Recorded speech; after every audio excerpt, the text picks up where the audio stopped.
bayan, ang Pangulo ng Republika ng Pilipinas, His Excellency Ferdinand R.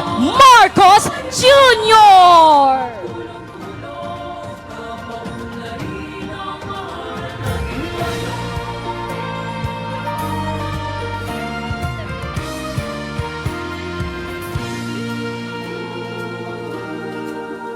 Panahon na ng pagbabago, dahil sa ito ay kinakailangan tayo na magtulong-tulong, napaunlarin ang mahal nating bayan.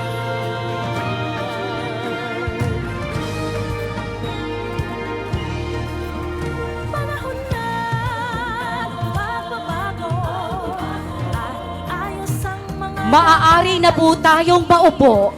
dapat na maging tungkulin. Magandang tanghali po sa ating lahat. Tayo ay nagtitipon-tipon ngayon para sa bawat bayan makikinabang South Cotabato and Cotabato Province. Para sa panimulang bahagi ng ating programa, tinatawagan natin ang gobernador ng South Cotabato na si Governor Reynaldo S. Tamayo Jr. para sa kanyang pambungad na talumpati. Maraming salamat, Your Excellency President Ferdinand Bongbong Marcos Jr., Sir, sa lahat ng members ng Cabinet at sa ating mga congressmen nandito, sa ating mga provincial officials, lalong-lalo na sa ating mga scholars nandito, mga government employees, sa ating mga punong barangay, kasama ng inyong mga membro ng sanggunian, sa aming mga board members, sa Vice Governor, sa ating lahat sa muli, isang napakagandang hapon sa ating lahat. Ngayong araw ay masasaksihan natin kung paano ginawan ng administrasyon ng ating mahal na Pangulo ang pagbaba ng pundo mismo direkta sa mga local government units. Ito yung unang pagkakataon na kung saan direktang ibinaba mula sa national government papunta sa provincial government, at ang provincial government ng South Cotabato ay pinagmamalaki natin na nakatanggap tayo ng 244 million galing sa local government support fund. Ganon din ang ating mga municipal mayors at ang ating city mayor, lalong-lalo na ang lahat ng ating mga barangay, kasama ng ating mga barangay scholars nandito. Kaya mahal na Pangulo, maraming salamat, at ito pa lang ang simula at natitiyak at tinitiyak na ito ay magtuloy-tuloy na maibaba yung pundo mula sa national government papunta sa local government, aside sa national tax allotment na meron ang mga local government units. So sa muli, mahal na Pangulo, maraming salamat at welcome to the province of South Cotabato. Maraming salamat, Governor Tamayo. At sa puntong ito, ating inaanyayahan ang ating mahal na Pangulo upang pangunahan ng paggawad ng Social Civic Projects Fund o SCPF Financial Assistance na may kabuuhang halaga na 40 million pesos para sa mga barangay ng probinsya ng South Cotabato na tatanggapin ni Governor Reynaldo S. Tamayo Jr., ABC President Neil Ryan Escobillo, na siyang kumakatawan sa 200 na punong barangay dito sa South Cotabato.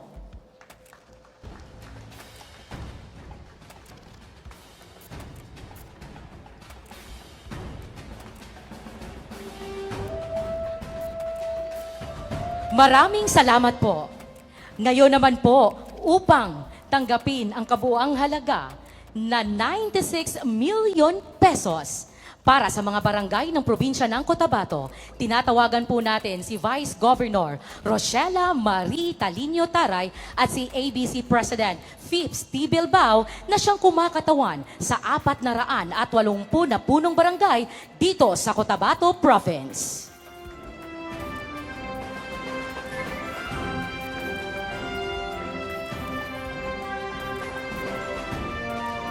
Maraming salamat po, mahal na Pangulo, at congratulations sa probinsya ng South Cotabato at Cotabato. Ngayon naman po, ating tatawagin si Special Assistant of the President na si Antonio Ernesto F. Lagdameo para ipakilala ang ating panauhing pandangal.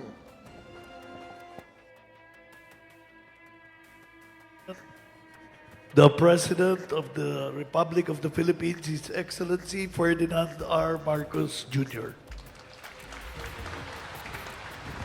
Maraming salamat sa ating Special Assistant to the President, Secretary Anton Lagdameo, at sa ating mga local government officials ng South Cotabato at saka Cotabato na nandito ngayon, at ang ating mga beneficiary, yung ating Presidential Scholar na tawagin ngayon, at lahat ng aking mga minamahal na kababayan, mayong adlaw sa inyong tanan. Magandang hapon po. Ako po, unang-una po, bago ko po mapag-usapan ang bagong programa na dinadala namin dito, yung Bawat Bayan ay Makikinabang, mapag-usapan ko muna yung ating mga nagawa. Dahil po, ay noong isang linggo, nakatanggap ako ng tawag sa Governor, kay Gov. Jun Tamayo, na sabi niya, tinamaan kami ng malakas na lindol. At tawag ako sa lahat ng mga local government units para malaman kung ano ba talaga ang naging pangyayari. At nagulat naman kami lahat na napakalakas pala ng lindol na dinaanan. At pumunta kagad ako sa Jensan, dumaan din ako sa mga iba't ibang lugar hanggang naipasok namin yung Glan dahil yun ang naging isolated na bayan. At nagdala kami ng tulong, kabilang ito ay ang South Cotabato may maraming naapektuhan.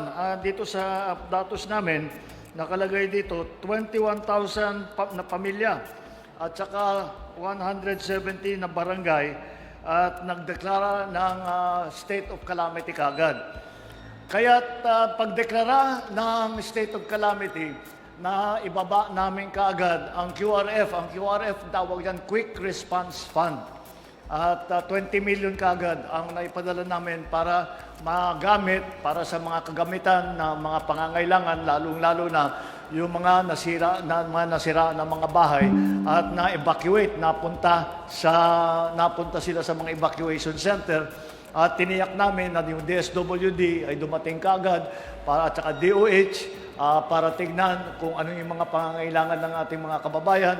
At ito kaagad ay aming binigyan ng tulong. Hanggang ngayon, galing lang kami sa isang walang gutom program. Kasama ko si Secretary Rex Gatchalian ng DSWD at naghiwalay kami. Babalik yata siya sa Glan para tignan ulit kung ano nang kalagayan ng ating mga evacuees. Dahil kahit wala ng lindol at kailangan natin i-assess yung mga iba't ibang infrastruktura, yung mga pwede pang gamitin, yung mga hindi na pwedeng gamitin, ano pa yung mga pangangailangan. Sa kasalukuyan, nagbibigay na tayo ng cash transfer dahil tapos na yung relief phase at nakapasok na tayo, nakapagbigay tayo ng mga pagpapakain.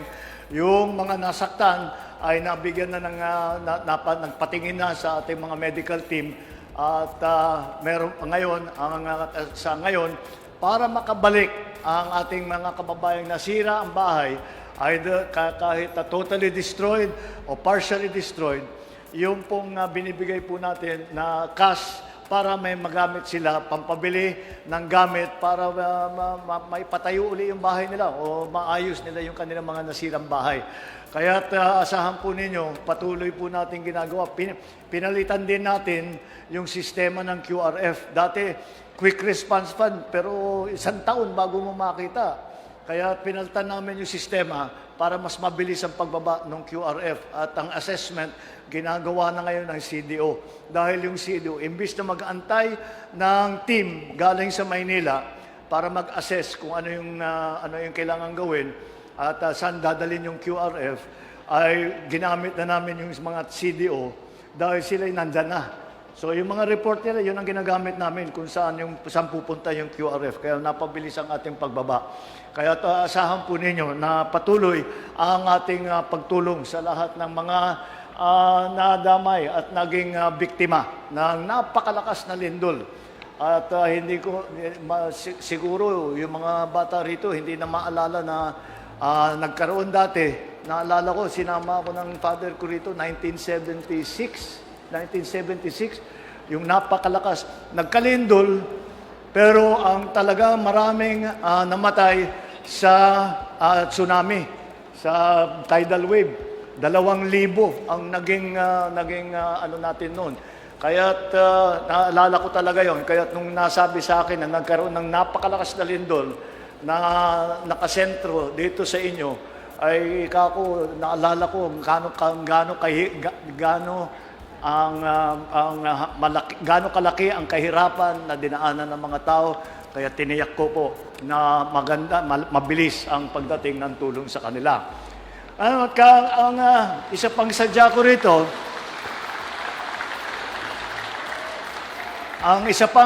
ko rito, ay upang tignan ang pag-distribute dito sa ating programa ng bawat bayan ay makikinabang. Ano bang ibig sabihin yan? 2 bagay po yan. Meron po kasi, dati pa, matagal na po ito, merong tinatawag na LGSF, Local Government Support Fund. Ito ay pondo para talaga ibibigay sa ating mga local government units. Yun lamang, sa nakaraang ilang taon, ay hindi nagagamit sa local government kung saan-saan nagagamit yung pondong yan, kung saan-saan napupunta. Alam ko yan dahil naging governor din ako eh. Governor ako sa Ilocos Norte na 9 na taon. Sa 9 na taon na governor ako, wala ako nakita kahit na isang kusing dyan sa LGSF na yan. Tinatanong ko yung mga kapwa-governor ko, sabi ko sa kanila, Samba, paano bang maka-avail? Paano ba tayo makahingi? Sabi nila, hindi, walang sistema. Basta kung sinong medyo malakas sa palasyo, malakas sa Malacanang, kung makalapit sila, yun ang nabibigyan. Pero walang sistema. Kaya sabi ko, ito na yung pagkakataon ko na baguhin yung sistema para mapunta sa LGSF, sa local government. Kaya ang ginawa po natin, ang LGSF, at diniretso na po natin sa ating mga gobernador, sa ating mga mayor, para meron silang magamit para sa kanilang mga inisyatibo. Kasama po dyan sa proyekto yan, yung ating ibinibigay na bigas, na tigsa 10 kilo na sako ng bigas para sa mga nangangailangan ng tulong dahil hindi sila nakakatiyak sa kanilang pagkain sa araw-araw. Yan po ang aming inuna.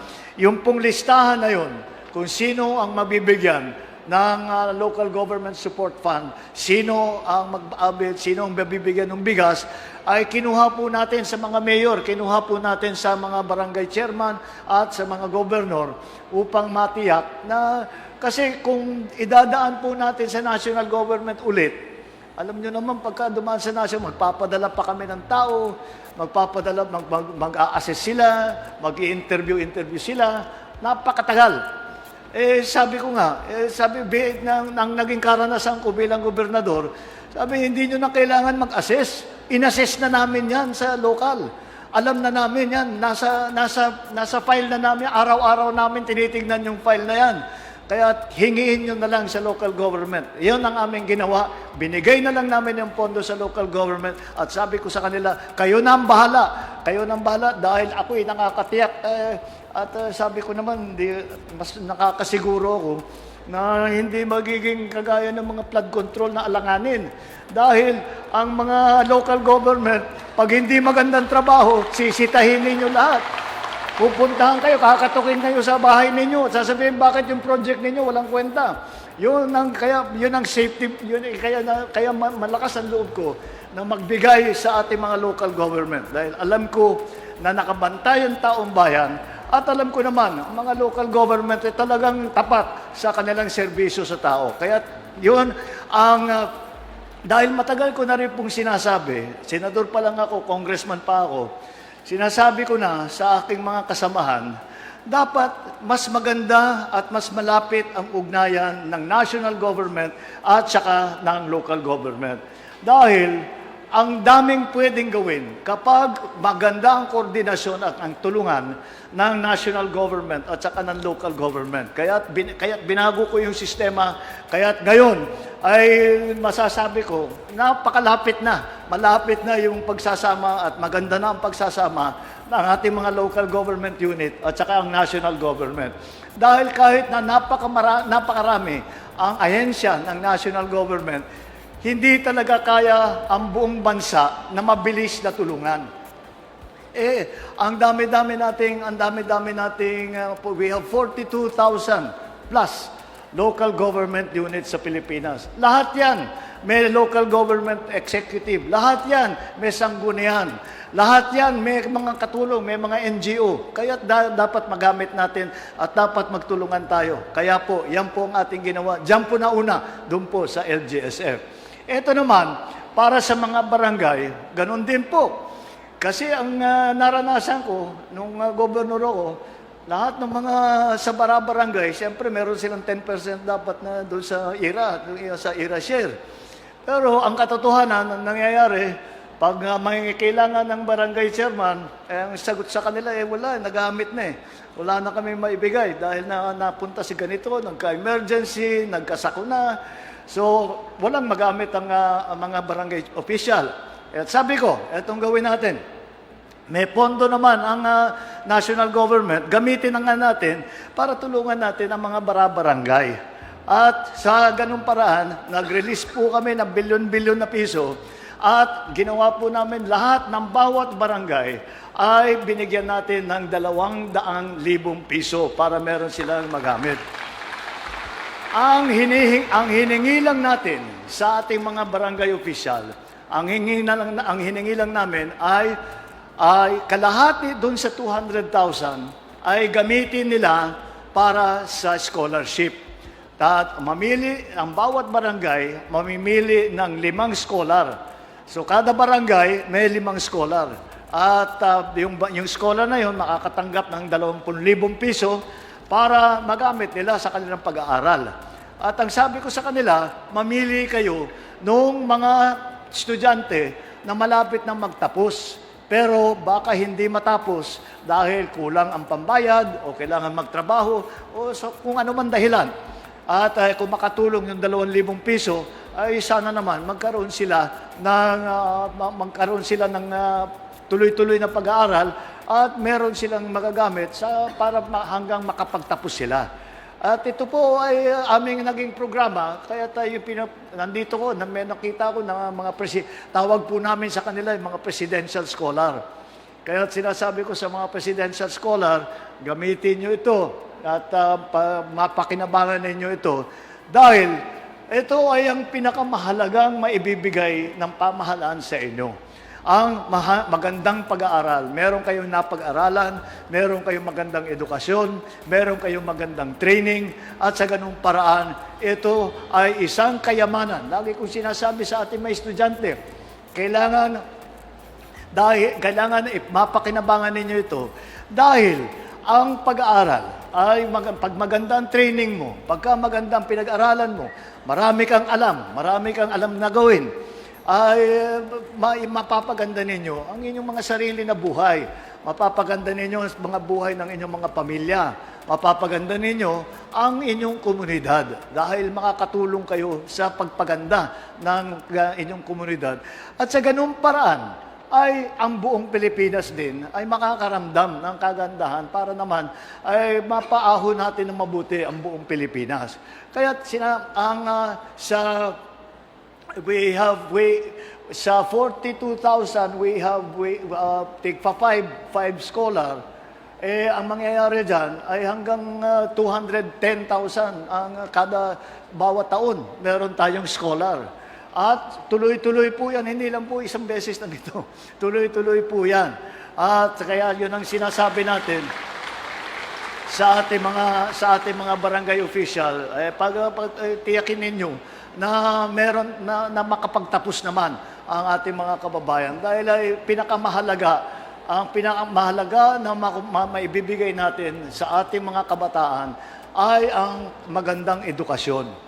Hindi lamang para pagandahin ang kanilang buhay, hindi lamang para pagandahin ang buong Pilipinas, kundi rin paghandain sila para pagdating ng panahon at darating ang panahon. Yung mga bata, pahala ninyo, matagal pa yan, malapit na yan, magdadating ang araw na kaming mga gurang, wala na, hindi na kami pwede. Kailangan kayo na. Kaya kailangan naka-ready kayo. Kaya marami na kayong pinag-aralan, marami na kayong nasubukan, marami na kayong naranasan. Ay kailangan nakahanda kayo para kayo na ang magiging leader. Kayo na ang magpapadagpo ng buong Pilipinas. Hindi lang po sa gobyerno, kundi sa mga private sector. Lahat yan ay kailangan meron kayong natutunan. Kaya gamitin nyo ng mabuti ito. Gamitin ninyo upang magkaroon kayo ng magandang training, upang maging mas maganda ang buhay ninyo, upang maging mas maganda ang buhay ng mga pamilya ninyo, upang maging mas mapaganda ninyo ang komunidad ninyo. Napakalaki na kayamanan ito. At ito ay isang ibang klaseng kayamanan ito. Ang kayamanan na ito, kapag nasa iyo na, at nasa ulo na ninyo ang inyong pinag-aralan, kahit anong mangyari, hindi yan malulusaw, hindi yan mawawala. Walang pwedeng mag-agaw sa inyo, walang pwedeng mag-agaw ng kaalaman ninyo sa inyo. Walang pwedeng magnakaw niyan ng kayamanan na yan. Kaya gamitin ninyo sa tama, gamitin ninyo, mag-aral kayo ng mabuti, at patuloy ninyo hanggang kayo'y magtapos. At lagi kong sinasabi, ay magkita tayo ulit pag may hawak na kayong mga diploma. Yun ang aking pangarap. Sa atin ng mga barangay official, yung natirang 100,000, ay kayo nang bahala doon. Nasa inyo na. Nasa inyo ng initiative kung saan nyo gagamitin. Yung mga nakita namin, na napuntahan namin ng mga ibang barangay, ay ang ginawa nila, yung barangay bumili ng sasakyan para meron silang pampatrolya. Yung iba bumili rin ng bigas din ang binili para maibigay sa tao. At sari-saring ginamit yung perang yan. Kaya magamit naman natin yung may initiative ng local government official, mga barangay official. Dahil yun din, ganun na naman. Malakas ang loob ko. Dahil kayo yung mga barangay official ang nakakaalam ng mabuti kung ano ang sitwasyon sa kanilang lugar. Wala nang mas marunong sa inyo tungkol dun sa lugar, sa barangay ninyo. Wala nang mas nakakaalam kung anong pangangailangan ng mga constituent ninyo. At kayo pati ang makakaalam kung kung may problema man, kung ano ang mga solusyon na pwedeng gawin para pagandahin nga, para masolusyonan ang mga problema ngayon. Kaya iniiwan natin sa mga initiative ninyo kung saan nyo gustong ilagay sa scholarship, gusto nyo sa rice support program, gusto nyo pagawa yung inyong kalsada, whatever, nasa sa inyo na yun. At alam ninyo yung inyong pangangailangan. Kaya patuloy po ito. At lagi kong sinasabi dito sa dalawang proyektong ito, yung sa LGSF at saka para sa mga barangay, ang tawag po natin diyan ay Socio-Civic Development Program, SCDF. Ito po ay sinasabi ko sa lahat ng ating mga local official, unang panahon pa lang ito kapag maganda ang takbo, at maayos ang ating ugnayan, national government at saka ng local government, asahan ninyo sa susunod na taon, tataasan pa natin yung budget na yan para mas madami pang tayong matutulungan. Yun lang naman po, at nakita ko pa naman, nandito lahat yung mga ibang scholar natin, nandito lahat yung mga ating mga local government executives sa iba't ibang constituency, at sa aking palagay, makakatulong ito. At asahan po ninyo, ang inyong pamahalaan ay hindi lang po kami nang uutos sa inyo na sinasabi sa inyo, ito yung gagawin. Kami ay nakikinig din. Nakikinig kami sa inyo kung ano ang sa palagay ninyo ang mga kulang, ang mga kailangan pang gawin, ang mga solusyon sa mga problemang nakikita natin. Kaya wag kayong magdadalawang isip. Kapag meron po kayong gustong sabihin, lapitan po ninyo ang inyong chairman, lapitan ninyo ang inyong mayor, lapitan ninyo ang inyong governor. At sabihin ninyo na yung mga government agency pati, sabihin ninyo. At kung kayang gawin ng pamahalaan, gagawin namin. Hanggat kaya namin gawin, gagawin namin para makatulong po sa ating mga kababayan. Yun lamang po. At sana naman po, ito'y makakabuti sa inyong mga kabuhayan. Sana po, ito'y makatulong sa inyo, sa inyong mga pamilya.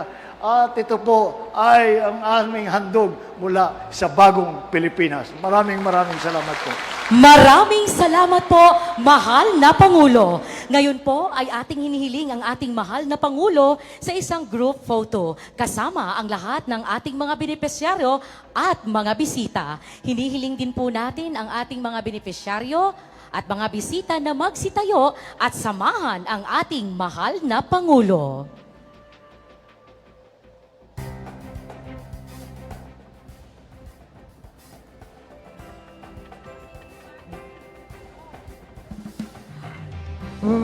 Ready? At the count of 3. 1, 2, 3.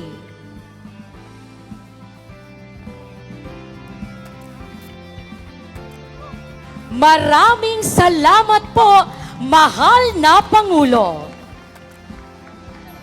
At dito po nagtatapos ang ating programa. Muli, maraming salamat po, mahal na Pangulo, sa pangunguna po rito sa ating programang Bawat Bayan Makikinabang, South Cotabato and Cotabato Province.